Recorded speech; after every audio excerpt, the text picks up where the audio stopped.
we live in a nice world with an enormous amount of inequality. Less than 1% of the world having as much as 99% of the world. The billion richest people in the world, and many of us belong to that group, claiming that they can consume, because they do, 45% of global resources and produce 45% of global waste, leaving almost the other 50% to the other 6, later on 8 billion people. Is that fair? I've traveled with many of the people from the UN in Somalia, Ethiopia, Bangladesh. At a certain moment in a village where people are dying of the shortage of food, a mother handed over her youngest child to me, and before you knew, I was standing there with the child in my arms. The 2 words that the lady spoke are 2 words which are with me for the rest of my life. She said, "You know." And I was standing there and said, "I don't know anything. I mean, what do I know? You know. When you come back, in 2 years from now, I don't have 6 children anymore. You've been here in this village. You know. I know. Even stronger, the world knows."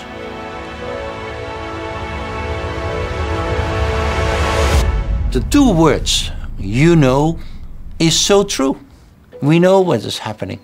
And if you then, as a company, have the abilities, if you have that, then you must use it. We were ever one of the most polluting industries and companies in the world. We transitioned from a coal mining company to a bulk chemical company. Later on, the late 90s, there was a debate in DSM whether a new transition was needed to a more greener form of chemistry. DSM acquired the biggest biotech company in the Netherlands. That's the way I came involuntarily into DSM. Being in DSM, we started the discussion with my predecessor, myself, and some of my colleagues. Will we be successful as a bulk chemical company? And my belief, maybe I was not totally objective being a biologist, my belief and my colleagues was, we will not be successful on the long run as a chemical company, a bulk chemical company. 2008, I was just CEO, and some people, especially the financial world, asked, "What are you going to do?" And I said, "Contributing to a better society and make the company very successful." And people said, "Well, I hear 2 messages. Successful company, that's very good, by the way. And improving the world, that's not your task. You're not a charity foundation," which is correct. So you need to make profit as a company. You need to take care of your shareholders, which is all correct.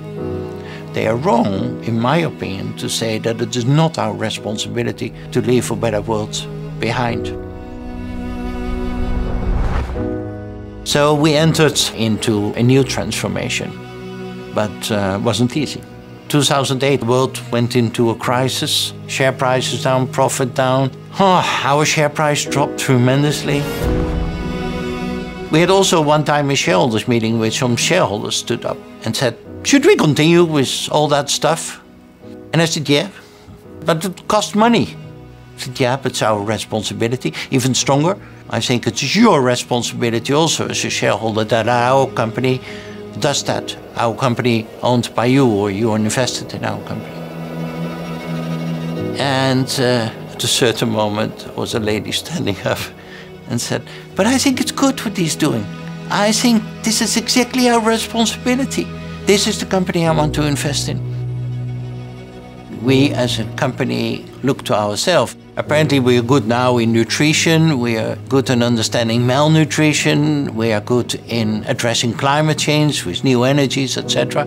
So especially in the field of climate, in the field of hunger and food, in the field of circular economy, in those domains, we can have a lot of impact. I think in 10 years from now, people will find out that those 2 things, doing well, doing good, must go hand in hand together. Otherwise, people don't work for your company anymore, people don't buy your products anymore, you lose your license to operate. Sometimes I predict already, looking back, sitting there with my wife and my 2 boys, And I don't want to regret. And if my two boys then will ask, oh, you were CEO of a big company and what did you do with your life? I hope I will not discuss only EBITDA or share price or the profit, etc.